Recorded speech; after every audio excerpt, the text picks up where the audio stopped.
Okay, let's get started. Welcome, everybody. And this is a really exciting class that we have prepared for you. And the topic is about the 6 ways of how you can make money and build wealth in real estate. Now, usually the folks that are interested in this class and are in the audience today you're here because number one, you're interested in real estate as an asset class. In fact, it's a great asset class, right? It's something that you can feel and touch. That's all what we always say in terms of real estate. It's not like a virtual type of asset, and it has great potential for appreciation, depending on your strategy, of course. And we're going to talk about the different strategies where how you can make it appreciate and make it a great asset to own. Now, real estate investment is also a great vehicle to grow and secure your financial future too. And that's what we're talking about in terms of wealth building. And so, congratulations for being here and really taking control of your financial future and your financial security. Now, let's get started. Now, we're all here because we know that real estate investments can be a very lucrative business, right? If we know how to do it, that's the most important thing. You can lose money too. So how can we kind of avoid all the pitfalls and make sure that it will stay lucrative for us? Right? You probably personally know somebody who has invested in real estate and made big profits or have built a substantial wealth over time. In fact, we're working with someone right now that has built a close to 100 property portfolio, and she's sitting on a lot of equity right now. So how do we get into this game, right? We're gonna spend the next hour learning about the different ways we can play this game and how we can really excel in it. Now, to just kind of show you, what success may look like, here are a couple of success stories. And obviously, every deal is different, every case is different, and some of these are kind of outsized profits as well. So it's certainly not representative of what an average deal may look like. But these are some of the deals our clients have sent us, and they're kind of impressive. So we want to show it here. All right. So this is a deal where the investor made $46,500. Okay, and then we got a couple more too. Like these are even bigger. Every deal is a little bit bigger. This one is quite a bit bigger. $85,610 profit. Okay, and then here's another one, right? $88,862 profit. So if you do it right, if you know what you're doing, you can make quite a bit of profits. So naturally, the question is, how can I work deals like this? How can I find these deals? How can I work the deals? And how can I structure the deal so I can make this amount of profit? And how can I make money? So we're gonna answer those questions in this webinar, especially kind of the first half of our class today. We're gonna talk about how you can make money, right? The money-making techniques. And then we're going to dive into a little more advanced, which is the wealth building portion of it. All right. So I hope you're excited and you're kind of ready to go, and you're taking notes, right? So our promise to you is that at the end of this class, you're going to understand the top 3 money-making techniques and also the wealth building techniques using real estate investments as a vehicle. And typically, this class is for new investors looking to get started. And I would say the wealth building part can be a little bit advanced, because it has to do with tax laws as well. And so if you have been investing for a while and you kind of see the wealth building piece, it could be new for you also. So make sure you take good notes and write down any questions you have. And you can either ask it on the chat here, or you can join us at our weekly office hours and ask those questions live. Now, I have found that, we talk about there's a term called digital deluge, which means we're just inundated by notifications and so many things kind of flooding our either physical inbox or digital inbox, and it can be very distracting. I have tried multitasking, and that is just not something that's very effective for me personally. And I have found that I learn much better if I turn off my distractions and I'm really focused on just kind of one thing, being present and do one thing. And I feel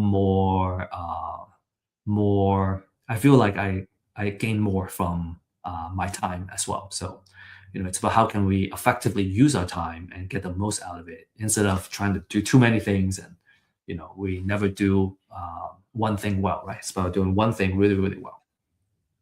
So, with that said, our suggestion would be to really kind of focus, right, and take good notes on an important class like this, and use the chat too. You can use the chat to connect with your fellow audience, fellow classmates, and you can also save the chat so you can save everyone's contact information. So I highly recommend that you use the chat as a way to network, right, and as a way to uh, gain the most out of this session, right, the next hour, and really make an effort to connect for coffee, for example, after the class, and make quality connections. Quick disclaimer, this class is for educational purposes only, right? Some of the examples we have is maybe real case, right? As what I just shared with you earlier. Some are simplified examples, so it's easier to kind of follow the math and really understand how the deals work. And so keep in mind of that. Always do your due diligence, right? Whenever it comes time to analyze and make an investment decision. And we don't offer investment, financial, or legal advice. This is just for educational purposes only. Always do your due diligence. So, quick story, background about myself. I have, as I grow our company, Real Estate IQ, which focuses on helping investors find deals and also find success in real estate and using real estate as a vehicle to build wealth. I have kind of really honed in on my marketing skills, and I think as you grow your business, you're forced to pick up a lot of skill sets, and so real estate data and what we call intelligence augmentation, right, using AI to help us make faster and more reliable decisions. And that's my background. And before that, my background was in science and engineering, so very technical background. But I was always interested in real estate and the very kind of passive earning power of real estate. And what I learned over time is that there's actually ways you can make income very quickly as well in real estate. So kind of both kind of active, right, active income and passive income, and the wealth building factors of it really piqued my interest in real estate investments, and that's why I'm here today. Kind of spreading the language, spreading the belief, I guess. And I had this struggle, and I still see kind of a lack of information and good data, good knowledge out there. And I think it has improved, and that's what Real Estate IQ is all about. And I think you're just fortunate to be here today because you can get the knowledge, get the data and tech, and also our hope is that you can leverage this opportunity and leverage our community to network with mentors and fellow entrepreneurs, and really kind of use all the resources to grow your business. Because of all this struggle, as we were kind of learning about real estate investments and kind of doing the deals, we have built Real Estate IQ to address these issues, these problems, right? Webinars and classes, because education is the ultimate equalizer, right? It really kind of helps us rise up to the level that we want to play in. And we offer deal finding, right? Distressed owner, distressed seller, distressed property information. That's what we call a deal. You have to, it's a certain type of distress and situation that allows you to acquire the deal at a good price or good terms, so that you can monetize on the deals, right? So we offer you that data.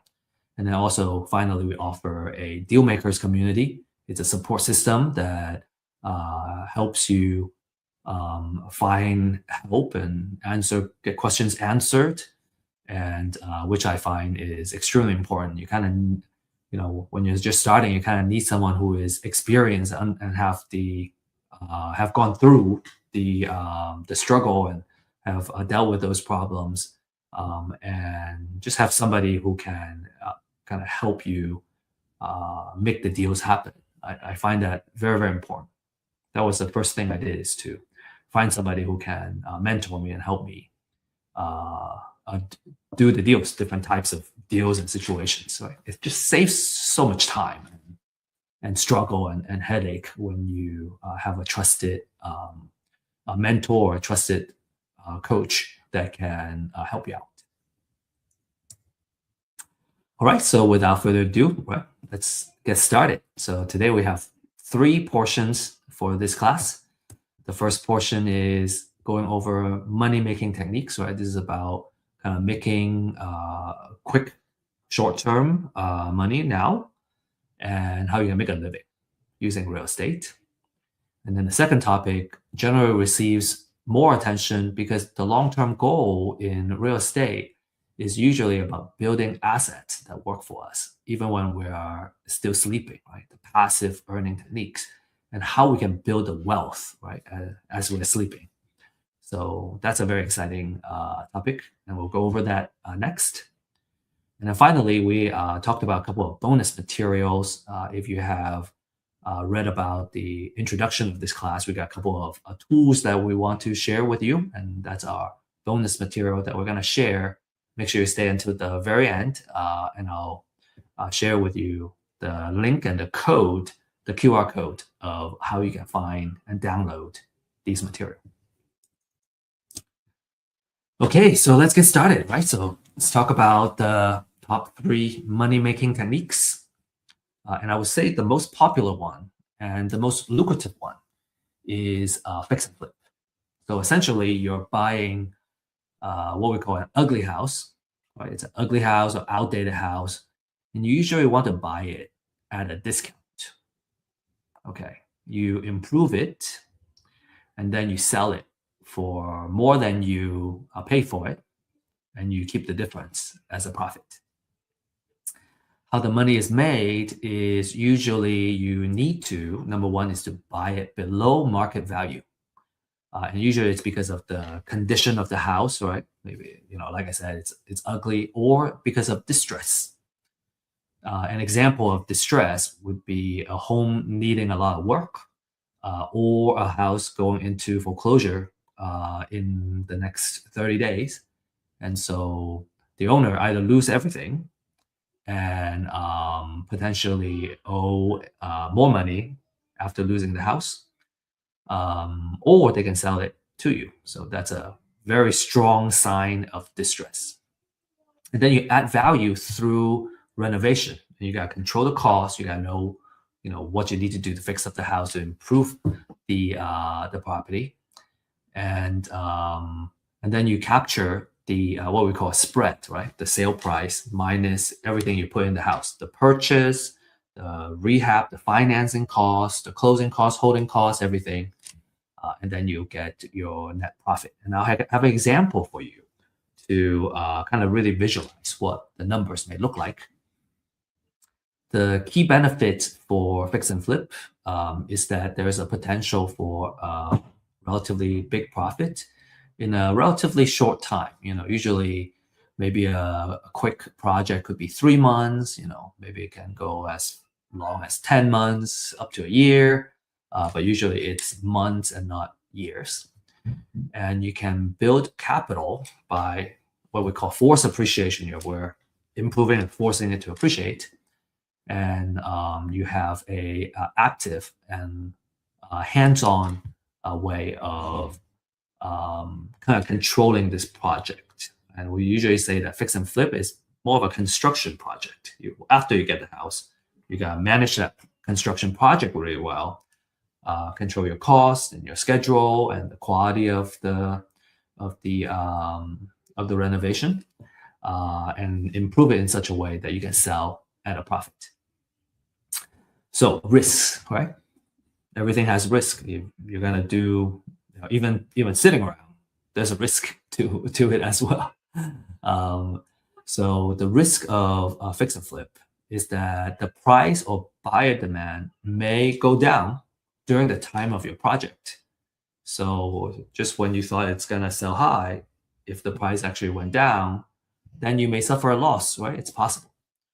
So you want to always be mindful of that, and that's why we also encourage our users and our clients and investors in general to really stay on top of the real estate market update. And we share this on a weekly basis in our Thursday live stream to share with you what's happening in the industry and what's happening with the market on a weekly basis. So you get to stay on top of it. All right. We call it about market risk, right? If the price tanks while you're in the middle of the project, you could be either wipes out whatever profit that you thought you would have, or you may suffer a loss. Okay, so let's be very real about that. Usually, you want to purchase it in such a way that you can account for a potential dip in the market, and the market is also seasonal. So, as you become a more seasoned investor, you've gone through and understand the different seasons, you are gonna make the right decision in terms of pricing and when you want to work on the project and when you want to put it on the market and all that. So you can, as you get more educated, you're gonna learn how to minimize and play with these risks, right? The other one, very, very important, is these are construction risk. So if the cost goes over, right, cost overrun, if you have contractor issues, you have permit delays, and making the project more expensive than needed. We do have a fix and flip workshop that you can purchase and attend, and I highly recommend that before you before you start a project, is to kind of learn the ins and outs of what you need to do, and then ideally work with someone who is experienced and can walk you through it. I think kind of having the education gives you the basic foundation and the language, and then also having someone experienced that you work with to kind of bridge that gap until you feel comfortable in doing that. I think that's a golden combination. Right, and then there's financing and holding risk. Usually when you do a short-term flip, you take out financing that has a higher interest rate, and if the schedule, right, if the construction goes over, actually we have a deal right now that has gone cost overrun and a schedule overrun right now that has increased the cost of the flip. The good thing was we were able to acquire the property with enough margin, right? And the discount was so big that we're still expecting to come out ahead. And so just something to kind of keep in mind. And again, there are things that you can do to minimize some of these risks. Okay. Let's talk about the 70% rule of thumb, right? This is one of the rule of thumbs that you should know. And as a demonstration for the rule of thumb, we have also prepared an example. So what the 70% rule of thumb is that everything you put in on the house, you should only be putting in up to 70% of the after repair value of the property. Okay, after repair value means what the house looks like and what the market value would be after you fully fix it up. So this is how we would use this rule of thumb. Okay, and once you get good at it, you can probably do it in your head. So number one is we need to figure out what the after repair value is, and you do that by looking at the comparables in the area, right? All the neighboring houses that were recently sold. How much were they selling for? And based on that, you can come up with the value, and you multiply it by 70%. So in this example, let's say the after repair value is $500,000. You take 70%, that's 350,000. And then we would subtract the repair budget. Okay, so subtracting that means the offer that I would make is $280,000. That's our distress offer. Also, you may also hear it as learn it as maximum allowable offer. Maximum allowable offer. Okay. The glossary is going to contain all these terms. Now, if we kind of go back into here, right? So just kind of adding all the numbers up, how does it work?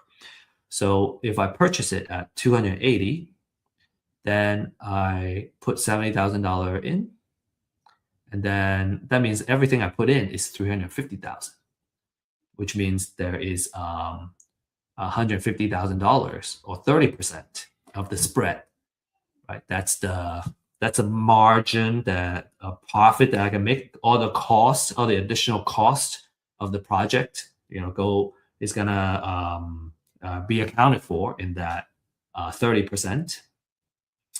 And if there's any kind of margin of error, is gonna be part of that 30%. So usually that 70% rule makes sure that in most cases there is enough margin built in that you're not gonna end up losing money on the deal. So that's a very important thing, is that we follow that 70% rule, and we only this is our maximum offer. This is the max we can offer based on this formula. And just to demonstrate what the other 30% would be, okay, here's an example. So 30% of the $500,000 after repair value is 150. And so with that, you gotta pay for closing cost. There is holding costs, right? Insurance, electricity, utilities,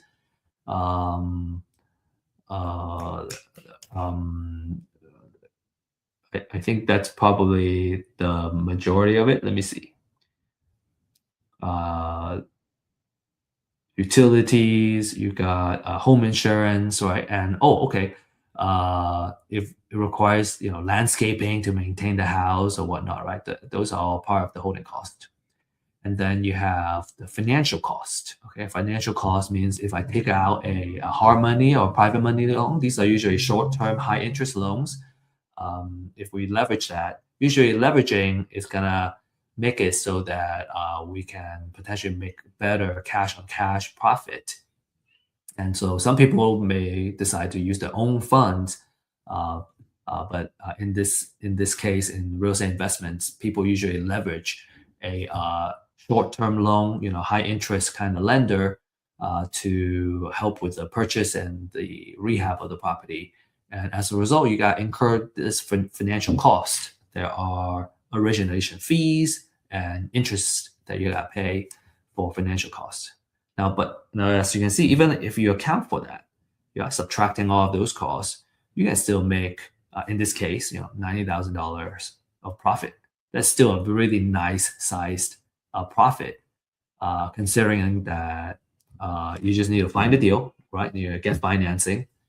You probably need a little bit of capital and liquidity in your bank account in order to qualify for the short-term high-interest loan. Lenders usually want to see that you have liquidity in your bank, even if they are funding 100% of the deal. So typically, you're going to need a little bit of capital to play the fix and flip game. What else? In the fix and flip business, you are in the construction. business, right? You're managing this project, you're managing contractors, you're managing the budget, you're managing the schedule, what needs to be done to fix up all that. So cost overruns and project delays can eat into your profit. Okay. If you have any questions on fix and flip, any comments, we'd love to see it. Okay, next is wholesaling. Okay, so wholesaling, we're kind of going down to the, in terms of the amount of capital that you need or liquidity that you need in your bank account. Fix and flip is going to require the most. Wholesale is going to require less. And then the third method is going to require the least. So in terms of wholesale, what you do is that you find a distressed seller, right? And you secure the property under contract. Okay, so it's a signed contract. Usually it will need to be below what an investor is willing to pay for it. And then you sell the contract, right? So you're reselling the contract, which is the right to purchase the house, not the house itself. So you sell the contract to another investor and you can make a fee out of that.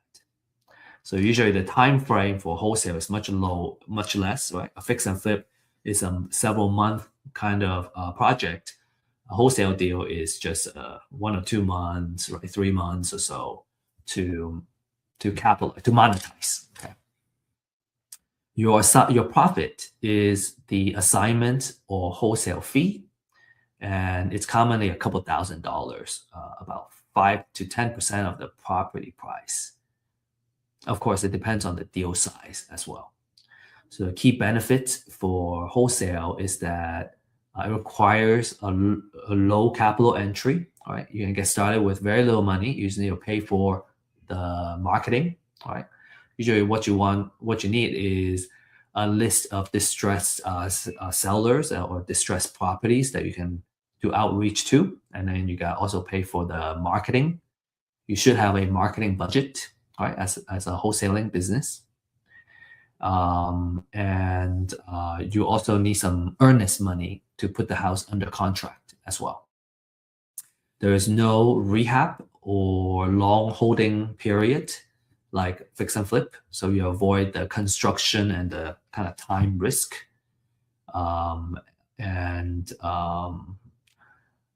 It's the great way to do that is to build a buyer's list in addition to have a list of distressed sellers that you can acquire the property from, or not acquire, but to get them to agree to sign a contract with you, so you can lock it up. The risk about this method is that there might be wholesaling rules and regulations in your particular state. And some states may require you to become a licensed agent before you can do that.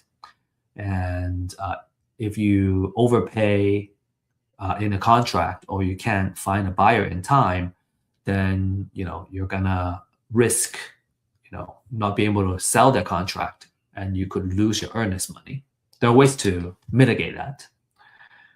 And you gotta get really good with lead generation and maintaining trust with your seller. So those are the things that you need to watch out for wholesale. This is a demonstration of a wholesale. So in this case, right, if you remember, everyone remember the example that we were running. Now, instead of doing the fix and flip itself, I'm a wholesaler, so I want to sell it to a fix and flip investor. So in this case, I need to subtract my wholesale fee. So let's say I want to make $20,000 wholesale fee, then the maximum offer that I would make is $260,000. So if I put it under contract for $260,000, I tack on my wholesale fee, then the investor can buy at $280, and they can still fit the 70% rule. And because of that, I have created value for the fix and flip investor. And the reason is it's not easy. It's difficult to find distressed sellers and putting it under contract. The value that we're bringing to the market is that we got it under contract, and we got a seller ready to sell, and the buyer really appreciate that. Right? So as a result, we make the $20,000. And for a fix and flipper, as long as they can acquire a property with that 70% rule, and they're already going to make their margin, they would be happy to pay you a wholesale fee.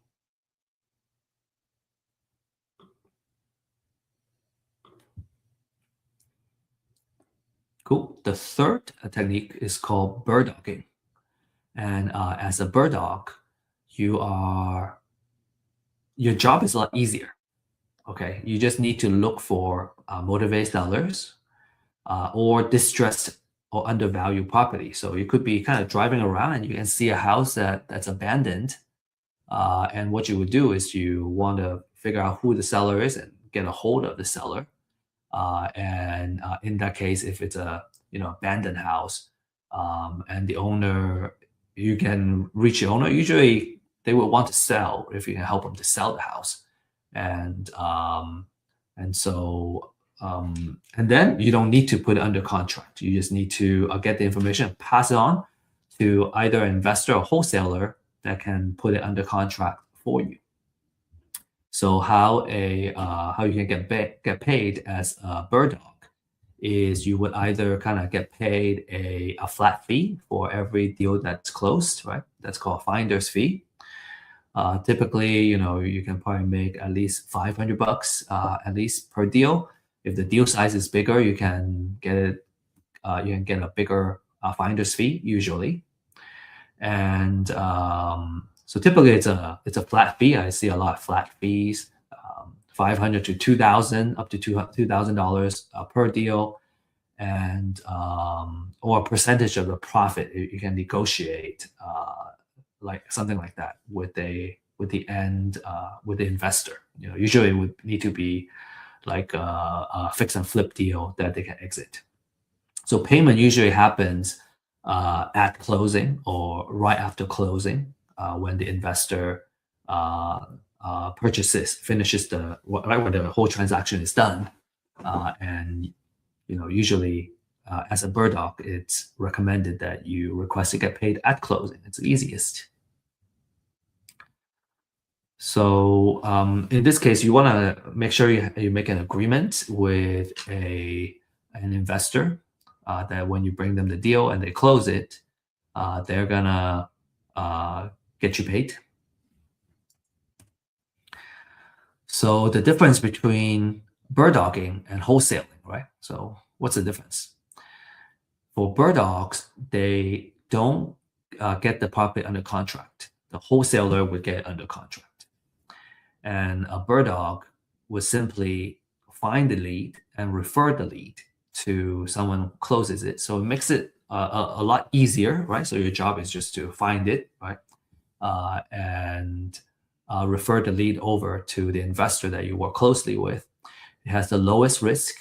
It has the lowest amount of responsibility.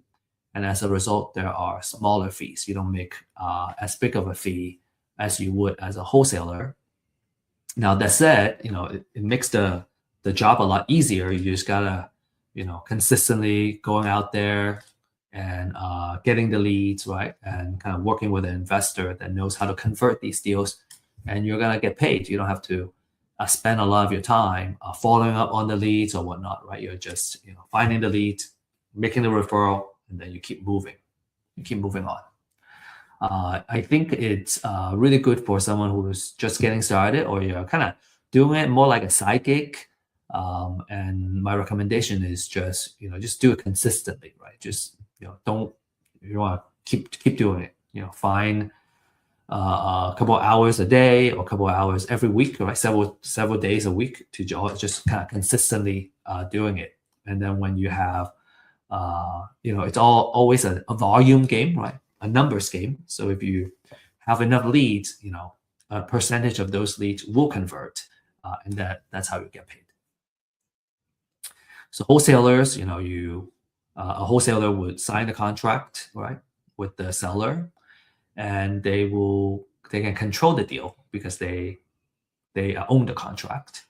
And there's more risk, there's more work, but a larger payday for a wholesaler.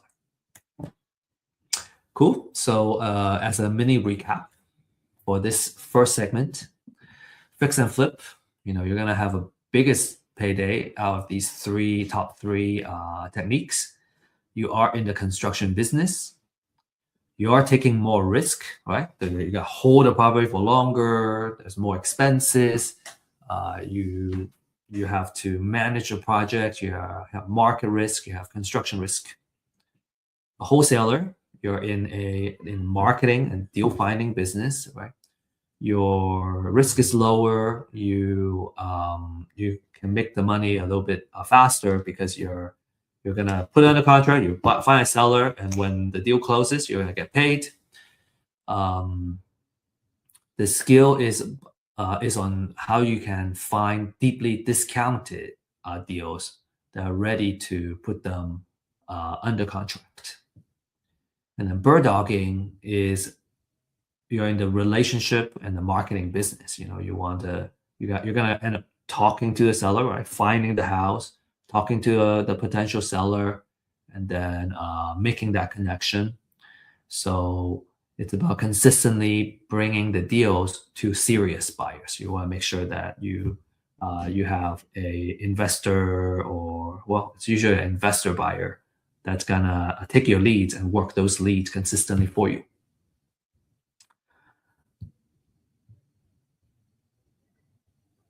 Okay, so that's our kind of money-making techniques, right? Short-term, relatively money, and then you either get a big chunk of payday after a project, the length of a project, or a little bit shorter time frame. You don't make as much, you still make some money, and then for bird dog, you make kind of a side hustle kind of money, and you can kind of learn the game. Some people are just satisfied, people go, well, I can start bird dogging, just kind of learn it and make a little bit of money. And then as I get better and better at it, I can start moving up the food chain and, start flipping and doing bigger projects. Cool. Now, usually when we see this, right, we see kind of, like I said, a progression of the roles. First you do bird dog because you have kind of like the lowest amount of risk. You don't need a lot of money to get started, and then you kind of move up to wholesaling. You can make a little more money, and then as you accumulate more of that capital, you can start doing fix and flip projects. And then this is kind of lead into our next segment, is when you're starting to do fix and flip, you can start getting a big chunk of capital. So what are you gonna do? You're gonna just spend it? Well, no, usually you invest it, right? You either invest it in other asset classes, or you can invest it in real estate as an asset class in the form of a rental property.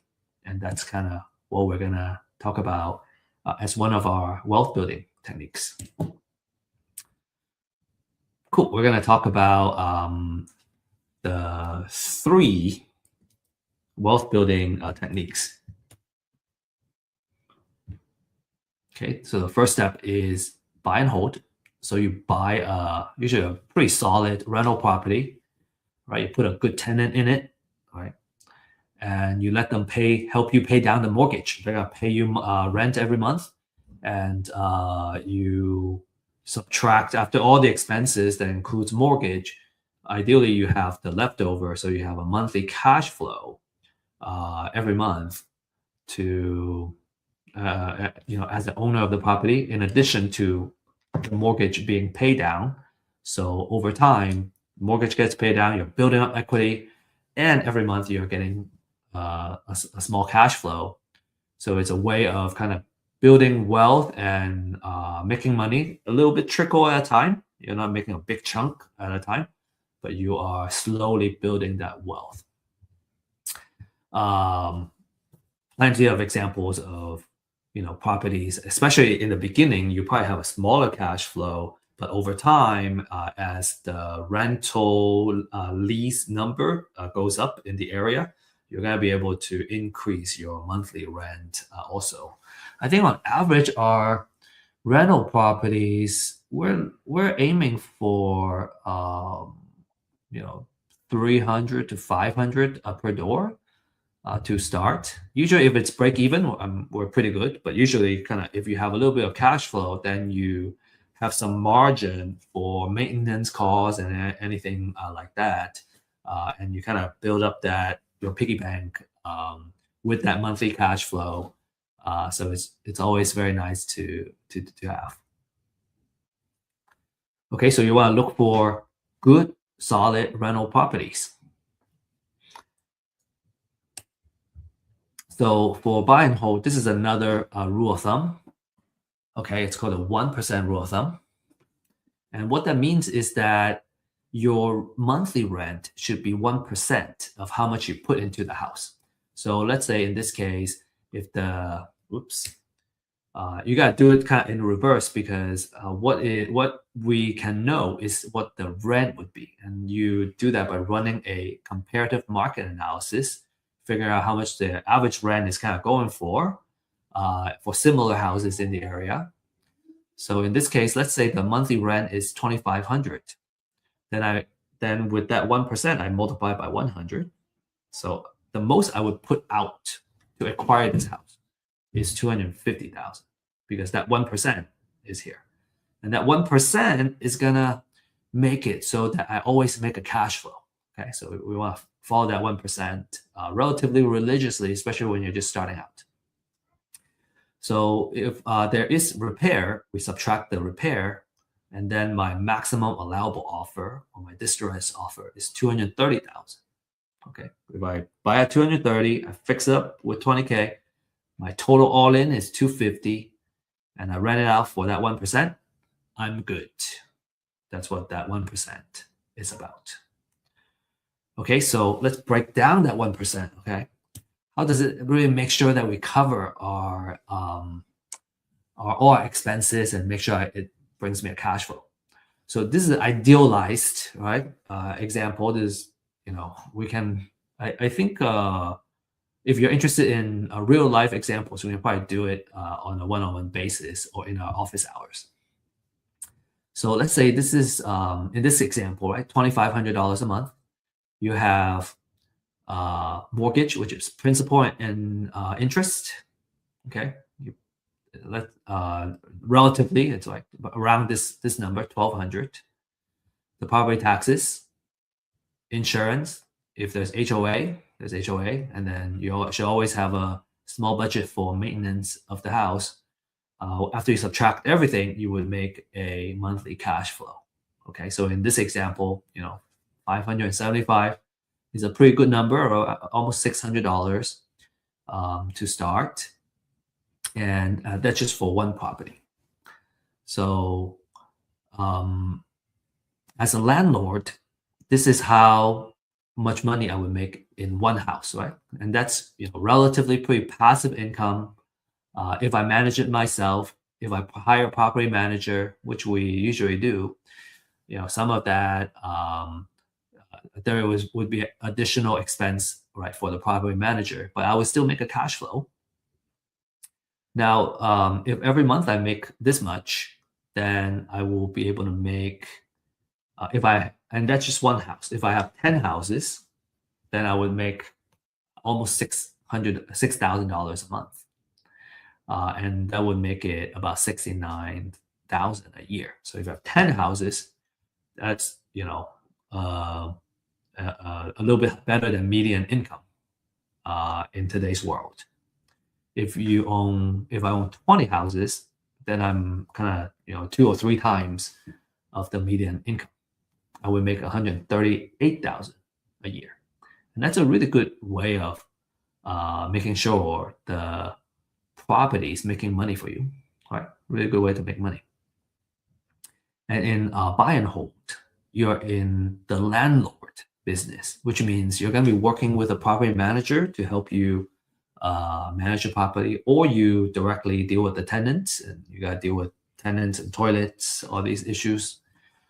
Your attention is going to be focused on making sure all your properties are leased, right? Good occupancy rate, and they're generating cash flow on a consistent basis. So a couple of things that could be risky as a landlord is you have vacancy, high vacancy. In fact, we had a rental property that sat vacant for like 6 months. That really ate up our profits. In fact, we had to kind of keep the mortgage payments going, right? So that's a risk you want to be very cognizant of. Make sure you can reduce the vacancy, and then you want to have a good tenant quality so that they will keep your house well, and they will consistently pay you rent.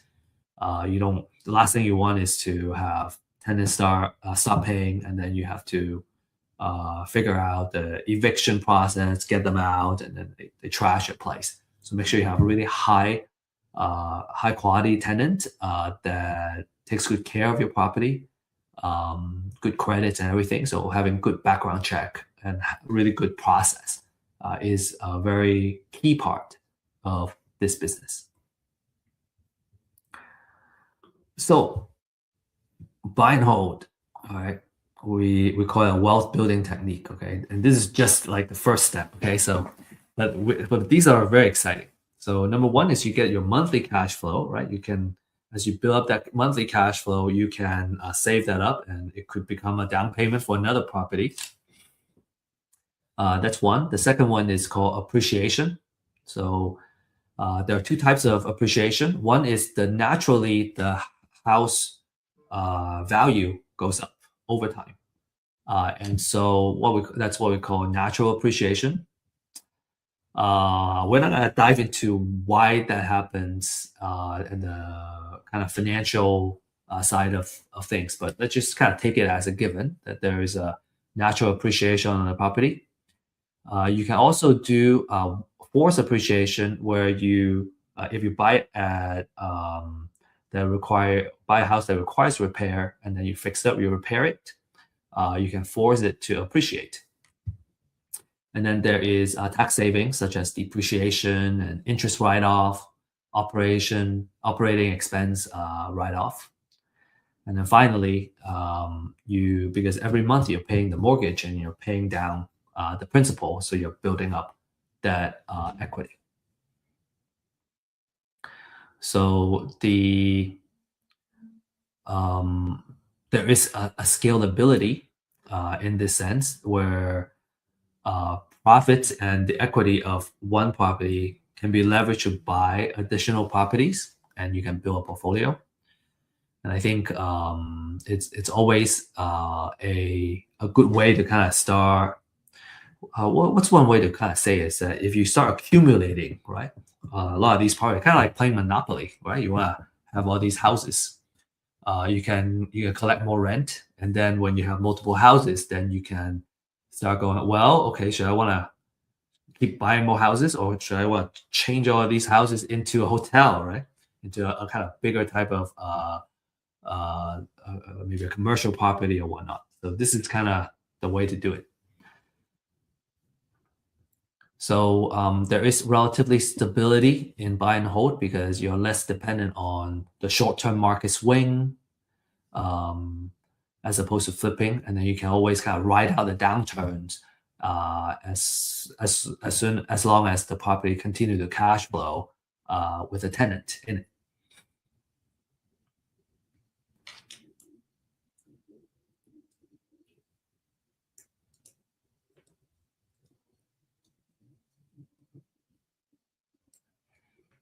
So, in terms of risk, I talk about bad tenants, poor screening. I talk about vacancy can hurt your cash flow, and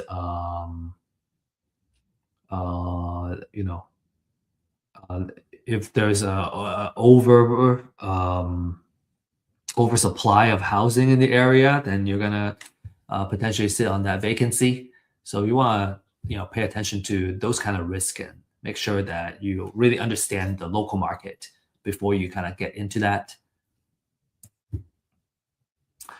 Okay, next is the Burr method. The Burr method is a way for you to scale your buy and hold strategy. So if you like, the rent that you're getting in one house, you want to do more of it. This is how you do it. You can kind of accumulate and build a portfolio of properties this way. So what Burr stands for is buy, rehab, rent, refi, and repeat. So number one is you buy a property that's distressed and undervalued. Okay, you could certainly buy a rent ready, move in ready house. Then you're not going to use this Burr method. You can buy it and just collect a rental. That's one way to do it. To kind of use this strategy, and we'll talk about the benefits of this strategy. Why we want to do this is that you want to buy it at undervalue and distressed, and then you are gonna rehab it and force it to increase in value. Okay, and now it's all nice and ready to rent. You rent it out, put a tenant in there, and then you can usually when you do a rehab, you use a short term, hard money or private money loan. So you would, after you put a tenant in, you can refinance it to a 30-year loan. And then yeah, when you refinance, you will buy out the existing loan, right? The short-term loan is gone. And because when you originally took the short-term loan, your value is here. After you rehab it, your value is here now, is much higher. So when you refi, you might be able to, usually you cash out some money, okay, because of the difference of when you first bought it, it was undervalued. After you fix it up, it's at a higher value. So when you do a refi, you can take cash out, and then you can use that cash as the capital to repeat this process.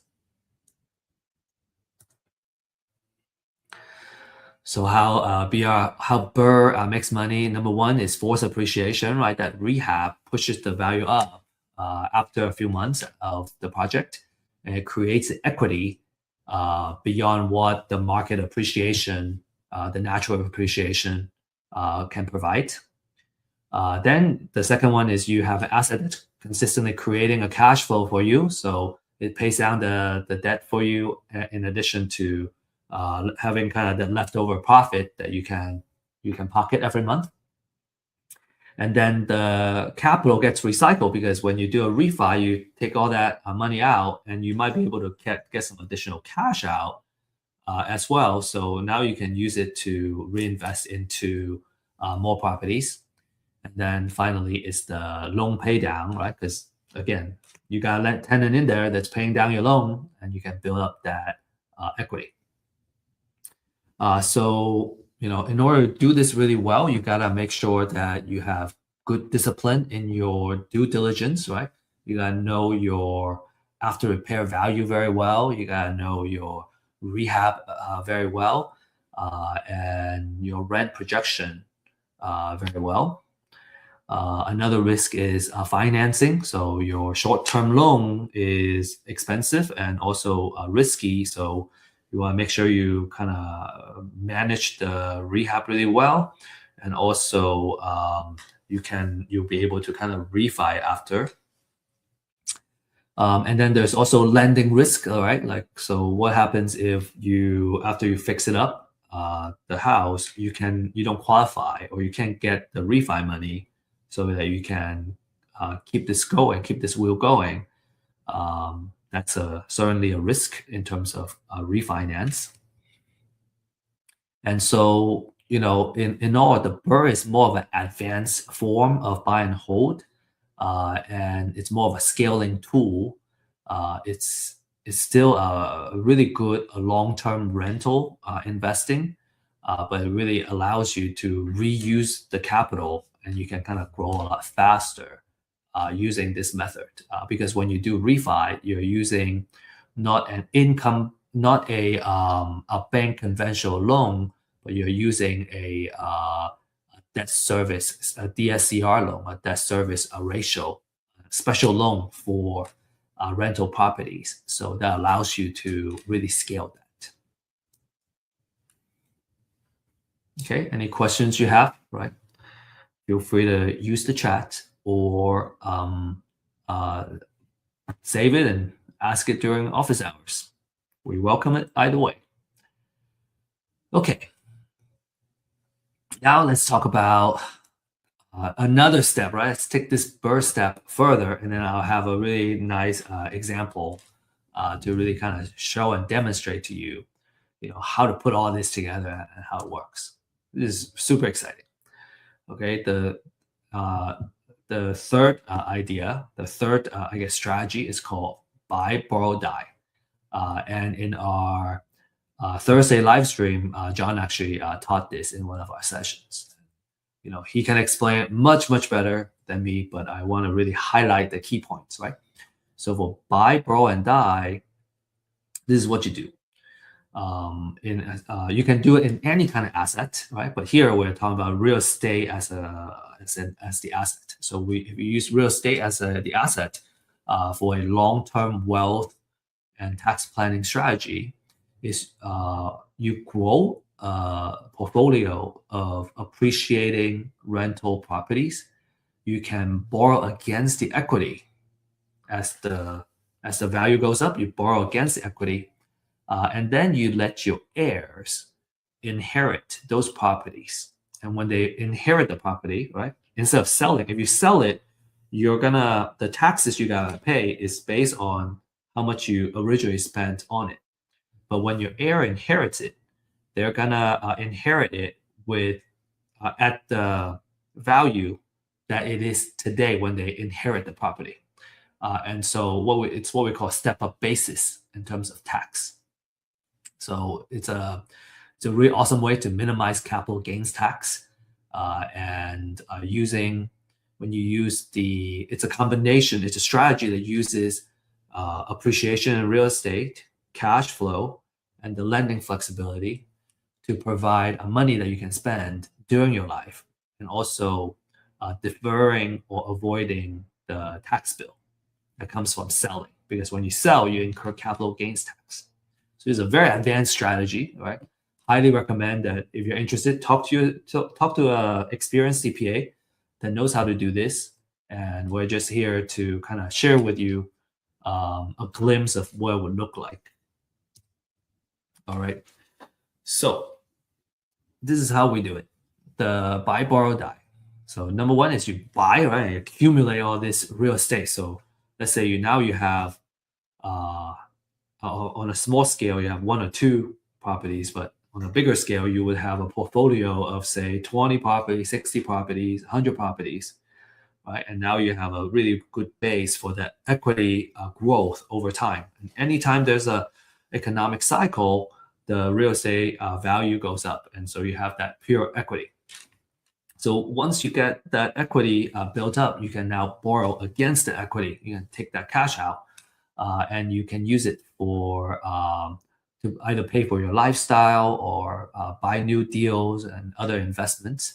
And over time, you can, as long as you manage your leverage carefully with the cash flow that you can generate from this real estate, then you're going to be in a really good place, right? So make sure you kind of manage that risk, right? Which is why we say it's a more advanced strategy, because you really got to run your numbers and really make sure that you're not pulling too much equity and you're over leveraged, and then you're gonna end up losing your portfolio. So you want to make it, you want to do it in a very conservative way, and that's by running the numbers correctly. You can kind of borrow against it either through what we call cash out refi, or HELOC, or a portfolio loan, and investors have kind of used any and all of those methods. Maybe they take out a commercial loan that usually requires a refi after 5 years. Either way, you can do that and take the equity out. So now you have the money that you want to either spend or buy additional assets. And then when you die and pass the portfolio, The final step is about estate planning and tax treatment. When you die while still holding these properties, your heir will receive what we call a step-up basis to the current market value for those assets. And that's the current US tax laws right now. This step up is going to erase the capital gain that has built up during your lifetime, right? Your heir is going to get to enjoy that. And if they choose to keep the rentals, right, then they will get the step up basis. So if they choose to sell it later, they already got the step up, right? They're not going to have your basis when you bought it, but the basis when they inherit it. So even if it rises more over time, the capital gains tax that they have to pay is going to be much lower than if they had to use your cost basis. To further demonstrate this, I'm going to give you an example, like I said, to really kind of add clarity to it. So before I jump to the example, of putting everything together, just want to stress that this is a advanced, what we call hold forever strategy. And it assumes you're comfortable keeping the properties highly leveraged, right? And having estate planning kind of together to put this together. It works best for quality rentals in a strong location. So you can continue to kind of have that cash flow going on and having a conservative leverage in place. Make sure that your professional team is kind of all working together to make sure that this works. And then another thing is that the tax laws can change. So buy, borrow, die as a framework may change over time when the tax laws change. So you always want to stay on top of what's happening with the tax law and the legal piece while you employ this strategy. The last remark, look, another kind of more advanced is on the taxes, right? So the size of your estate matters. At the time of this class, there is a federal estate and gift tax exemption. So it's the maximum is at $15 million per person, or roughly $30 million for a married couple. And it's usually taxed at 40%. So basically, if you have less than 15 million as an individual or 30 million as a married couple, then you can qualify for the exemption, right? What you pass down.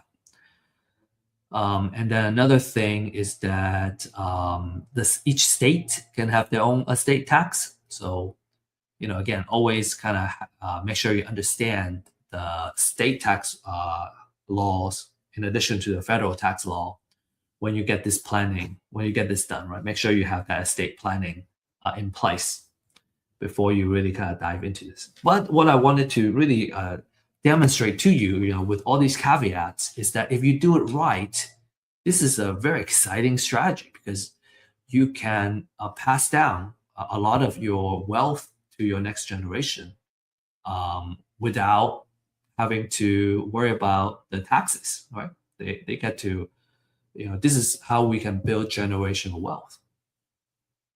Okay, so to really fully demonstrate this, so let's take the next 5 minutes or so going over these next few slides.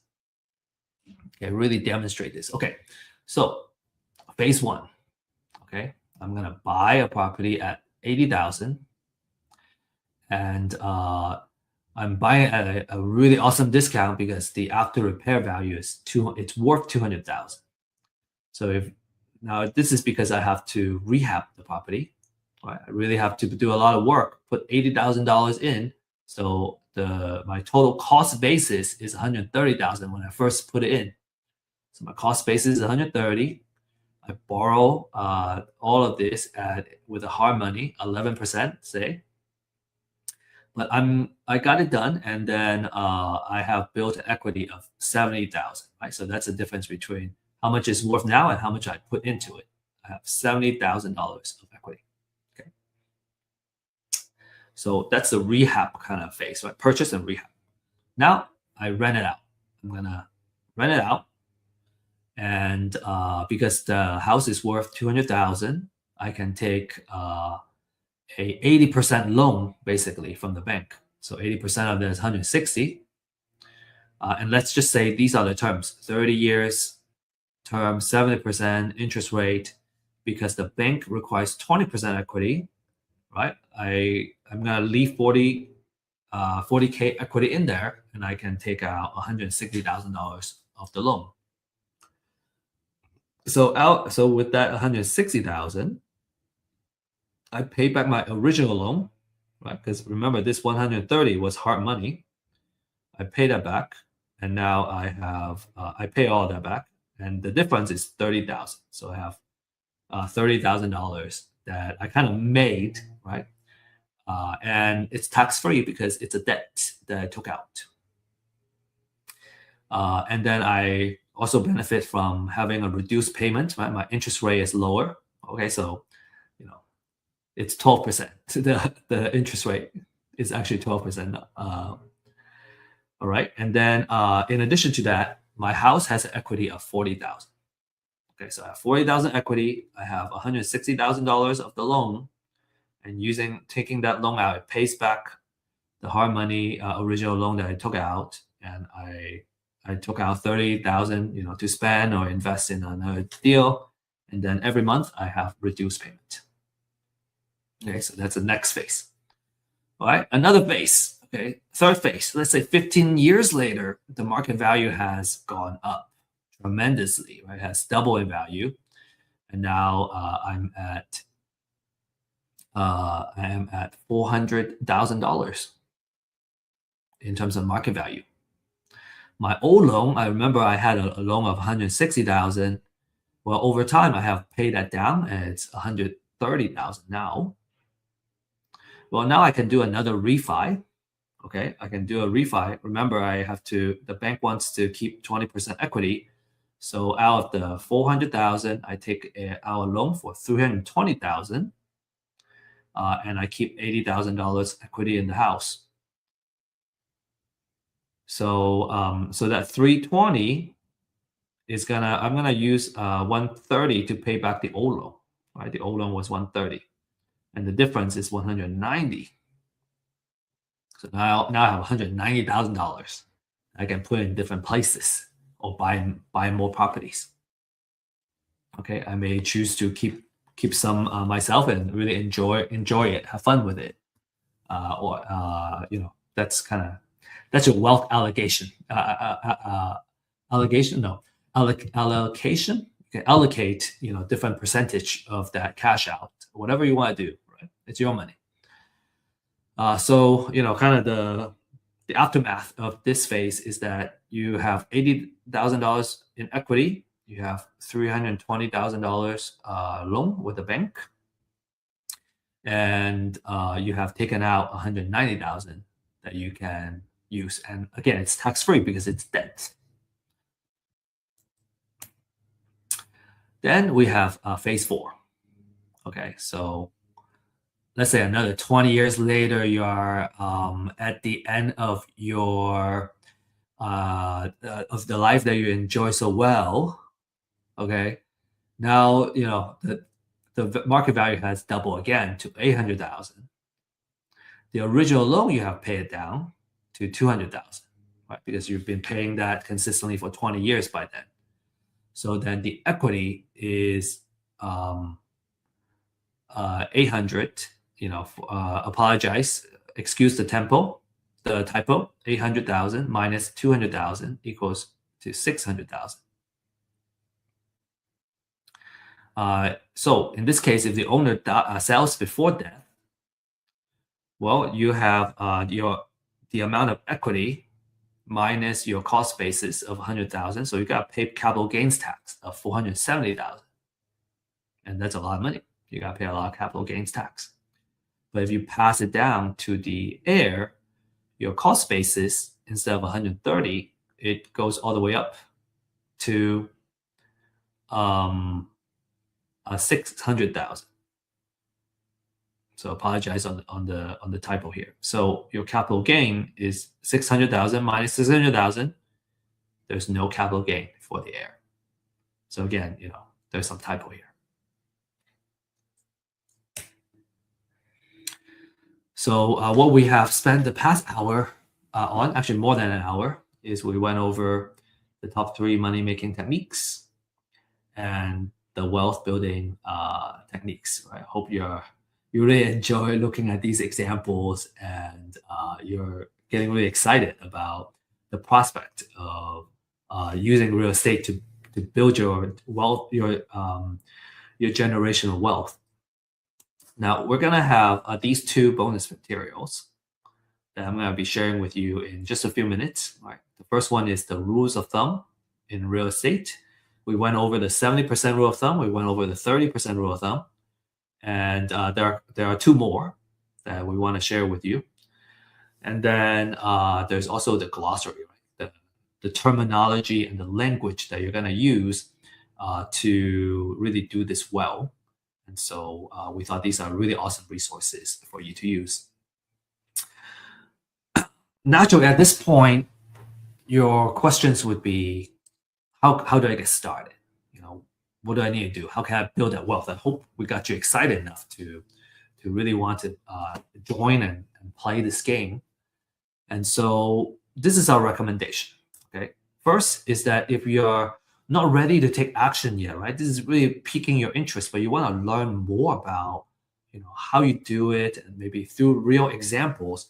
Well, this is where we really share a live update of the leads, right? The distressed seller leads that we work on, the deals we have acquired and we're improving, and we're in the middle of building a portfolio right now. So where each deal are going, and then we share our market updates, how it affects the real estate investment world. And in addition to that, we have kind of financial planning and wealth building knowledge. So just a wealth of education. Everybody in here, I'm probably the least experienced. Combined, we have almost 100 years of experience in this wealth building side through real estate. So you definitely don't want to miss that. You should be joining on a weekly basis to really pick up the necessary knowledge to play this game well. If you are ready to take action, then you want to, number one, right? As you remember, everything starts from buying a house at a discount. So you want to get a distressed sellers list. The more research, the better. This is our current offering for our distressed sellers list. If you scan that QR code, you can learn more and schedule a demonstration of what that looks like and what it takes to kind of get started. Next, you need to find a mentor or a coach.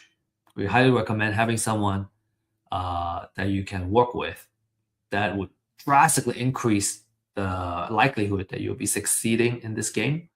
And in fact, we have a deal accelerator program that's designed to help you do tons of deals, right? Do your first deal first, and then kind of start accelerating from there. So the QR code is specifically for that.